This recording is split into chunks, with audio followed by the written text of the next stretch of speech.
ajudem. Tendo Jesus passado do barco para o outro lado, ajuntou-se a ele uma grande multidão. E quando ele estava junto ao mar, e então chegou um dos principais da sinagoga, por nome Jairo, o qual, vendo-o, prostrou-se aos seus pés. 23. E rogava-lhe muito: minha filha está à morte, rogo-te que venhas e lhe imponhas as mãos para que saias e viva.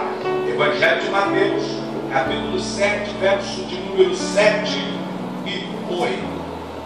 Evangelho de Mateus, capítulo de número 7, verso de número 7, bem como o 8. Glória a Deus.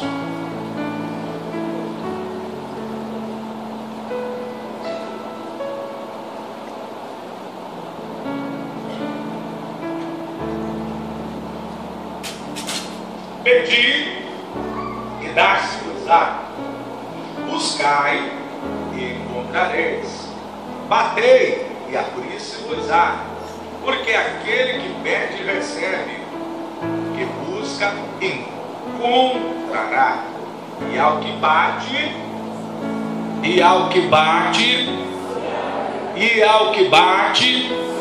os que têm assento, por favor, se assentem. Eu quero ministrar-lhes uma palavra sobre o tema arriscando tudo para ver a sua casa abençoada. Por favor, me ajude nessa noite. Transmita essa palavra para alguém. Arriscando tudo. Não, vocês parecem que não estão me ouvindo. Estão me ouvindo aí atrás? Estão me ouvindo aí atrás? Então vamos lá, todos juntos. Fale aí para quem está ao seu lado. Arriscando tudo para ver a sua casa abençoada. Jesus fez então uma verdadeira promessa. Está nesse capítulo 7, versículo 7, bem como 8. O que foi que Jesus nos prometeu? Pedi e dar-se-vos-á, buscai e encontrareis, batei e abrir-se-vos-á, porque aquele que pede recebe, e ao que busca, este encontra. Quem bate, se abre. O que Jesus na verdade quis concluir com isso? Que se nós sendo maus, nós sabemos dar boas coisas aos nossos filhos, quando eles nos pedem um pão, nós não vamos lhe dar pedra, quanto mais o vosso Pai Celestial que está nos céus, Ele lhe dará aquele que o pedir. Bendito seja o nome do Senhor Jesus. Bom, então o que exatamente isso significa? Isso significa que todas as vezes que aceitamos o desafio de nos envolvermos com Deus em oração, as nossas possibilidades aumentam. Eu repito, todas as vezes que nós aceitamos o desafio de nos relacionarmos com Deus em oração, as nossas possibilidades não diminuem, as nossas possibilidades aumentam. Por isso que sempre frisamos: quem ora muito tem muita. Alô, vocês estão me ouvindo? Quem ora muito tem muita. Está fraco? Quem ora muito tem muita. Quem ora pouco tem pouca. Quem não ora nada não tem nenhuma. Pergunta para quem está ao seu lado: em que nível você está? Bom, as promessas de Deus nunca falham, bem como as suas respostas são extraordinárias. Muitas das vezes nós pensamos que elas não vão se cumprir, porque o tempo está se passando e a gente não está vendo cumprimento. Mas quando Deus promete, essas promessas não caem em esquecimento, não caducam, não envelhecem. Se Deus falou, pode acreditar, porque Ele vai cumprir. Glória a Deus. Então, meus amados irmãos, só me resta entender que eu estou a um passo de receber então esta grande vitória. Este grande milagre já está será liberado da parte de Deus. E quem Deus espera, não perde por esperar. Glória! Bom, então o que é que acontece enquanto a gente ora? Ele nos indica o rumo certo. Ei, gente, isso é certo. Deus não vai te indicar o rumo errado enquanto você está orando. Se você está orando, o rumo certo de Deus será apontado na sua vida. Louvado seja o nome do Senhor Jesus. Quando estamos orando, Ele sinaliza o nosso caminho. Louvado seja o nome do Senhor. Eu já tive a oportunidade de descer em alguns aeroportos de noite. Parece que aquilo não vai dar conta de chegar no destino certo. Em alguns lugares com nevoeiro, mas lá ele liga um aparelho especial e lá outra máquina que está no solo junto ao aeroporto vai levando aquela aeronave para descer certinho na pista correta. E quando nós vamos descendo e saímos do nevoeiro, lá está as luzes sinalizando o caminho. É a mesma coisa que ele faz na vida de quem ora. Ele vai sinalizando o caminho. É por aqui, meu filho, é por aqui, minha filha. Bendito seja o nome do Senhor Jesus. Ele nos alerta diante do perigo. Quem é que experimenta isso? Quem ora vai ter o sinal de alerta de Deus. Eu me lembro, gente, eu me lembro que Samaria estava em guerra contra a Síria, e o rei da Síria, Ben-Hadad, tentou inúmeras vezes e não logrou êxito. Foram frustrados os seus propósitos, porque ele tentava contra pessoas que tinham Deus como tema central e que buscavam a sua face e que o consultavam em oração. Não ficou longe da perspectiva do entendimento de quem ora. Quem ora tem a sinalização do seu caminho. Ele vai apontar o caminho certo. Ele vai sinalizar o nosso caminho. Louvado seja o nome do Senhor. O Senhor se revelou a Eliseu. Eliseu, por sua vez, declarou ao rei de Samaria para se cuidar de passar em tal lugar. Louvado seja o nome do Senhor. Quem ora tem o seu caminho sinalizado. Louvado seja o nome do Senhor Jesus. Ele nos alerta diante do perigo. Com Deus eu conquisto ousadia. Em Deus eu sou honrado. Ou seja, Deus vai honrar a sua fé.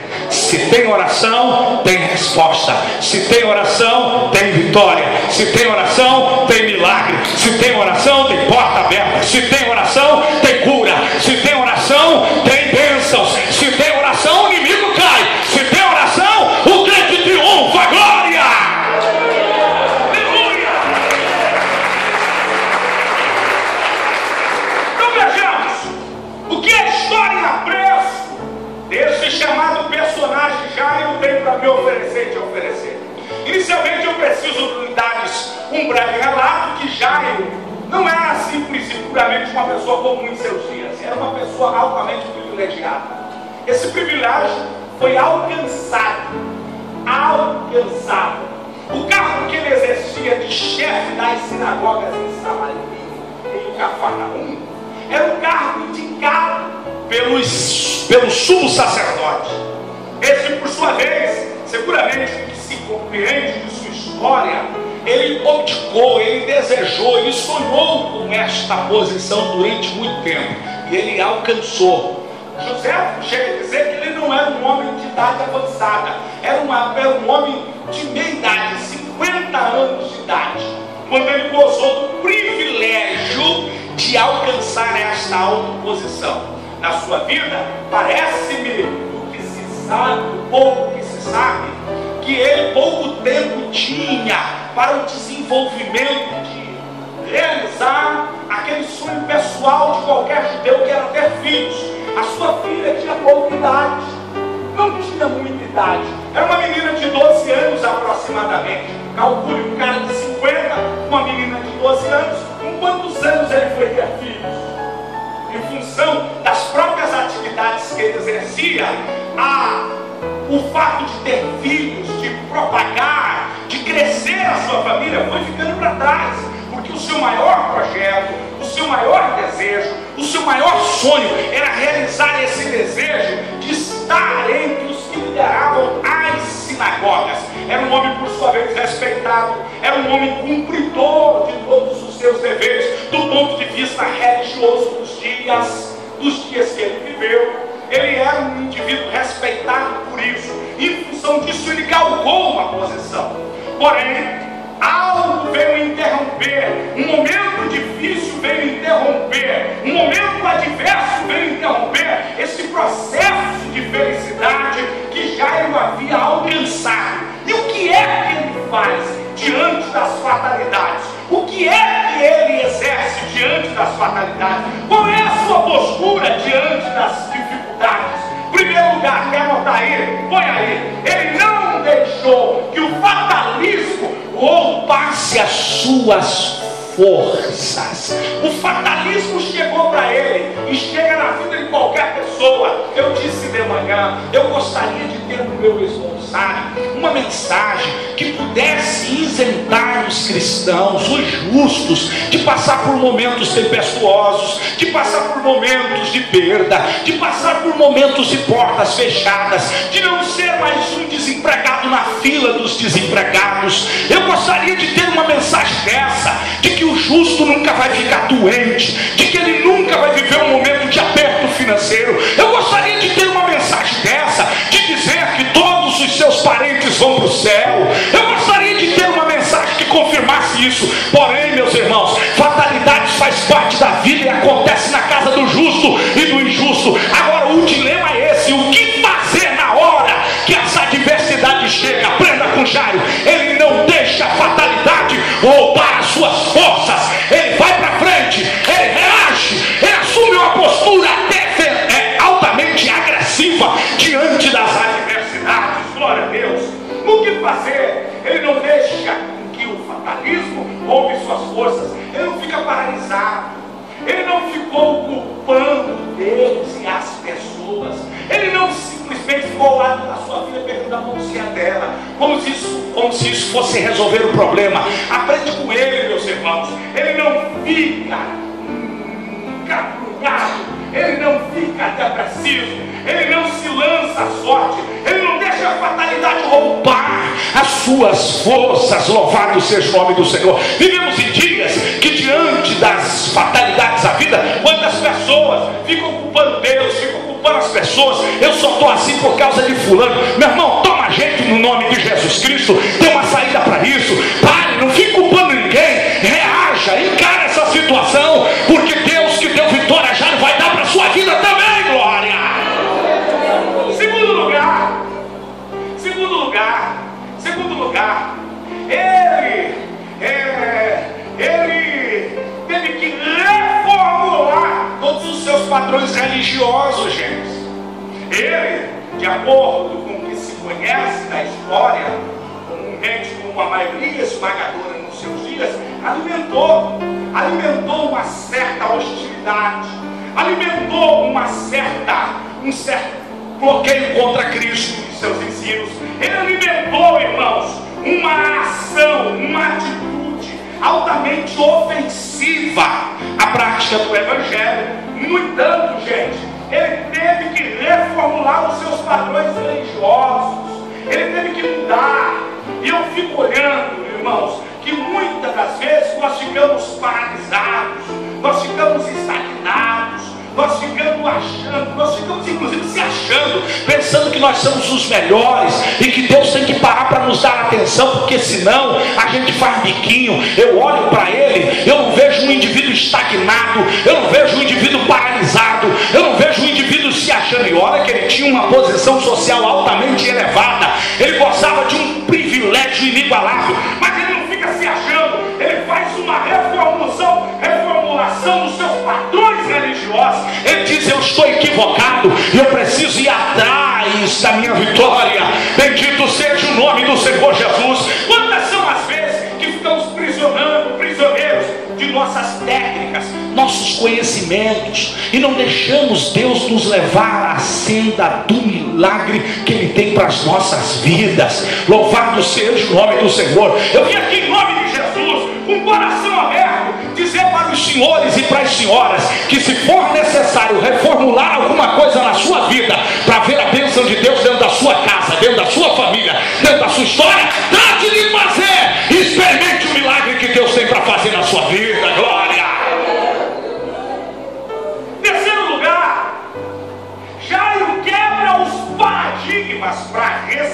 milagre. Ele supera as vergonhas.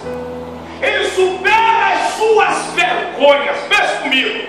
Ele, a semelhança dos inúmeros religiosos que existiam, ficavam naquelas rodas diariamente, tentando estudar minuciosamente o comportamento inadequado do ponto de vista dos religiosos daqueles dias de Jesus. E eles vinham alimentando com isso, nutrindo com isso. Quando ele teve que se dobrar perante o Senhor, isso era um ato vergonhoso, não para o Evangelho, porque se prostrar diante de Deus não é vergonha. Se prostrar diante de Deus é ganhar a vitória. Se prostrar diante de Deus é ganhar a batalha. Se prostrar diante de Deus é avançar no mundo espiritual. Se prostrar diante de Deus é reconhecer que Ele é maior. E quando um crente reconhece que Deus é maior, Deus não hesita, estende suas mãos para a terra para abençoar a glória. Aleluia! Mas naqueles dias, se dobrar perante o Senhor Jesus era um processo vergonhoso. Mas quando ele se prostra, está na Bíblia, não estou inventando nada. Bíblia aberta, Evangelho de Marcos, vamos lá, cara. Evangelho de Marcos, capítulo 5, veja comigo, verso 22. Olha o que diz a parte final. E vendo,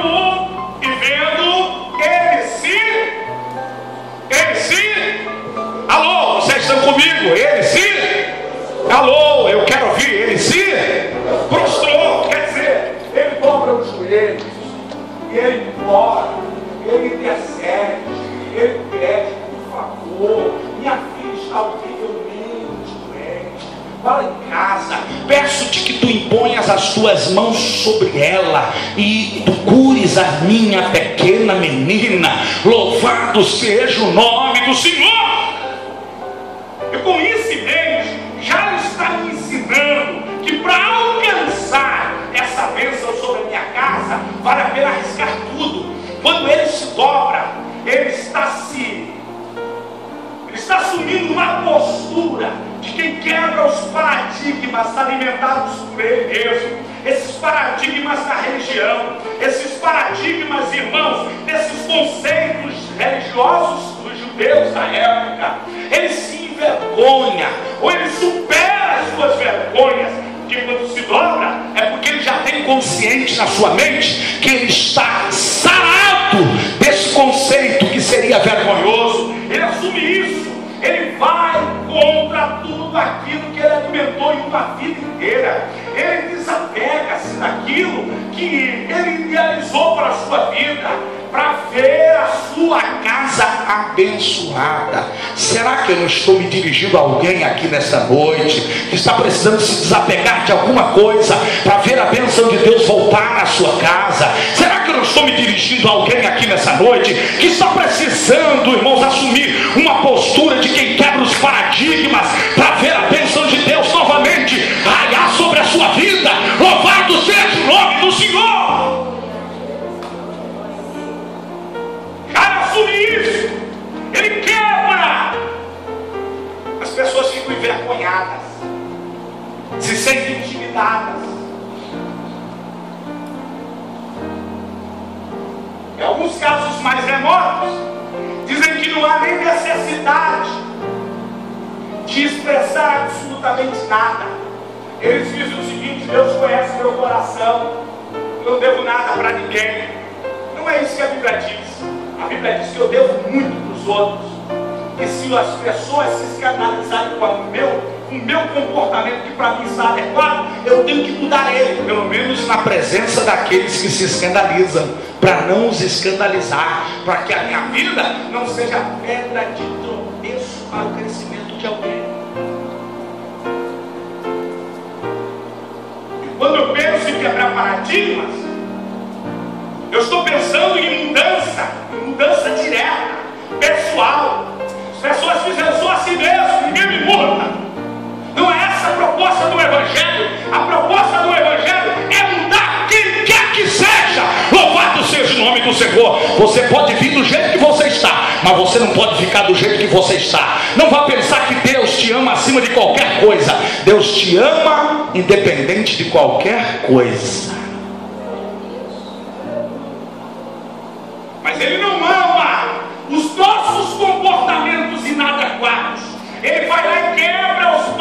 paradigmas, ele assume uma postura, porque para ele, esta questão de ver a bênção dentro da sua casa, não era uma questão de alternância. Quem sabe, talvez, se o Senhor quiser. Não, ele assume uma postura aguerrida, irmão Flávio. Ele assume uma postura altamente ofensiva. Diz: eu estou aqui, eu quebro os paradigmas, eu assumo esse comportamento, eu engulo meu orgulho, eu engulo as minhas vergonhas, mas eu quero levar para minha casa a vitória que eu preciso. Louvado seja o nome do Senhor. Se você é um desses que vem buscar uma grande bênção para sua casa, eu tenho uma boa nota: ele vai operar milagres aqui, glória! Aleluia! Quarto lugar, ser forte. Quer anotar aí? Ele teve que esperar a sua vez. Fala isso para esse que está do seu lado aí. Ele teve. Não, tá fraco, fala aí. Ele teve que esperar a sua vez. Na escala das prioridades divinas, ele não estava em primeiro lugar. Aqui está o grande problema, entender isso. Na escala das nossas prioridades, nós estamos em primeiro lugar. Mas na escala das prioridades de Deus, não. E Deus não espera que você entenda tudo, mas que você aceite o que Ele está fazendo. Na escala da prioridade, naquele dia, Ele não era prioridade. O texto vai descrever, a partir do versículo 24, e aí no 25, que certa mulher, veja aí, ó, quando nós saímos do 23, no 24, diz que uma multidão foi acompanhando Jesus ao lado de Jairo. Mas no versículo 25, diz que uma mulher se infiltra no meio da multidão, rompe a multidão, toca em Jesus, e ela recebe o quê? Ela recebe o quê? Ela recebe o quê? Mas pera lá. Quando a gente volta para o versículo de número 22, nós não estamos vendo essa mulher no cenário bíblico. Nós estamos encontrando um homem que está se prostrando diante de Jesus, e depois de ter rogado muito, consegue o convencer de ir até a sua casa.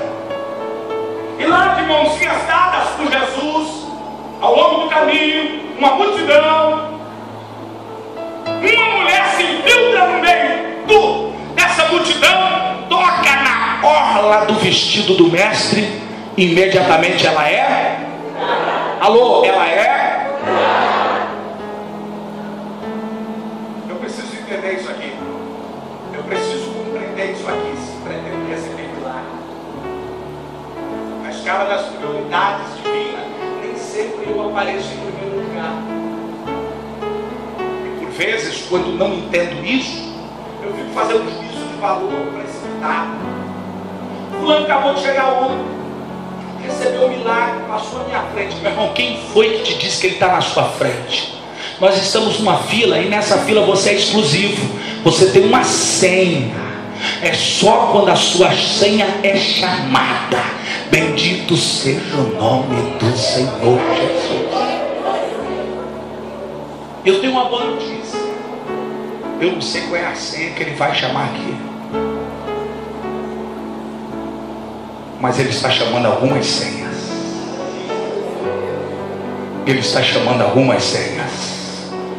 Ele está chamando algumas senhas. Ele está chamando algumas senhas. Bendito seja o nome do Senhor. Ele não era prioridade, mas era essa mulher do fluxo. Eu anotei aqui dizendo o seguinte, gente, que nós devemos ter paciência, pois o tempo de Deus, se não chegou, ele vai chegar. Não desista. Louvado seja o nome do Senhor Jesus.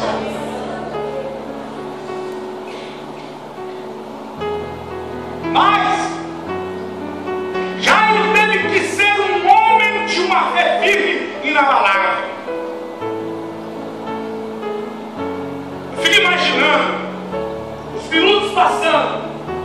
passando, a ansiedade que quer dominar o seu coração impaciente. Mas ele precisou ter fé firme e inabalável. Quer receber milagre? Se você continuar desse jeito oscilante, bipolar, você não recebe nada. Você tem que ter fé e tem que ter uma fé inabalável na presença do Senhor Jesus Cristo. Glória a Deus. Jairo então representa quem? Ele representa aqueles que lutam por suas famílias. Ele representa aquelas esposas que lutam por seus casamentos, aqueles maridos que lutam por seus casamentos. Ele representa os filhos que estão na brecha, dizendo: Senhor, eu acredito no milagre para minha casa, para minha família, louvado seja o nome do Senhor Jesus.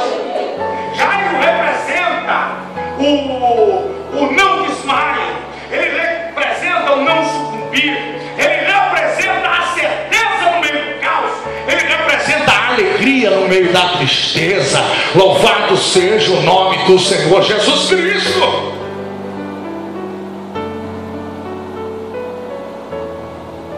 Nas horas de aperto, ele nos ensina o quê?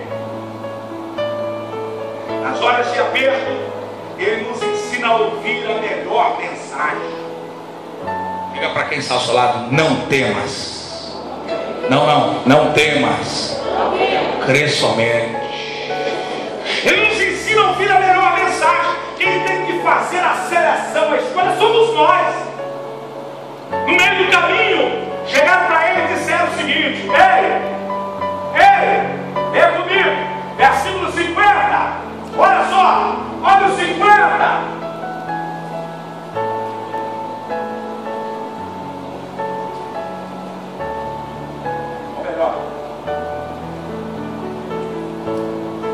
Versículo 40.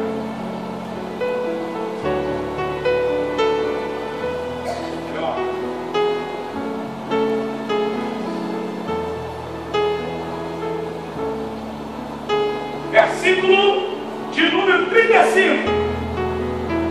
Quem pode ler em voz alta? 35, lembra, pastor Robson? 35, Marcos 5:35, olha só. E aproveita ler o 36 também. Estando ele ainda falando, chegaram alguns dos principais da sinagoga, a quem disseram: a tua filha está morta, para que invadas mais o médico?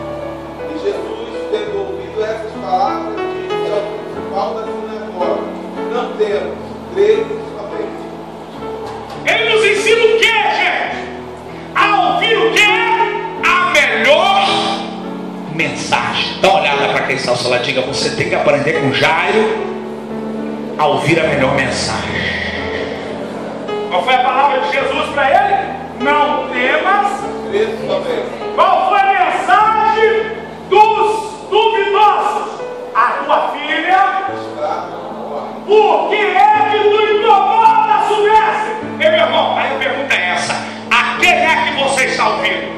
Você está ouvindo aqueles que simplesmente criticam, mas não apontam solução? Você está ouvindo os perturbadores, os inoportunos, os desequilibrados? Ou você está ouvindo a voz do Senhor nosso Deus, que está dizendo: não crê, não temas, crê somente, porque ela não está morta, mas vive. Glória, aleluia. Eu quero finalizar dizendo o seguinte: que quando Jesus entra na vida de alguém, de acordo com esse texto, ele traz consigo valores adicionais para as nossas vidas. Ele entra na casa de Jairo, é um bocado de gente paga, está derramando lágrimas, provocando mais angústia, mais tristeza. Ele manda sair essa gente. Posteriormente, ele mantém Jairo, sua mulher, sua filhinha de 12 anos, que já estava na cama morta. Ele traz Pedro, diga Pedro, Tiago e João. O que eu aprendo aqui para a gente finalizar? Para a gente orar agora. Fique em pé. Eu aprendo que quando ele entra nas nossas vidas, ele traz consigo valores adicionais. Na representação desses seus amigos, eu vejo a produção direta de alegria. Diga alegria. Diga alegria. Diga, Deus tem desejo de entrar com alegria na sua casa. Diga cura. Porque quando ele entrou com cura dentro da casa de Jairo.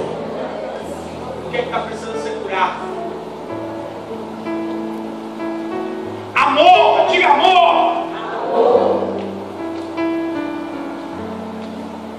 Esperança, fé, bem como união e milagre. O que você está precisando? Está precisando que este Deus que entrou na casa de Jairo entre na sua casa também?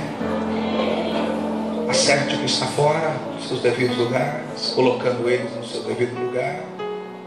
Eu quero orar com você.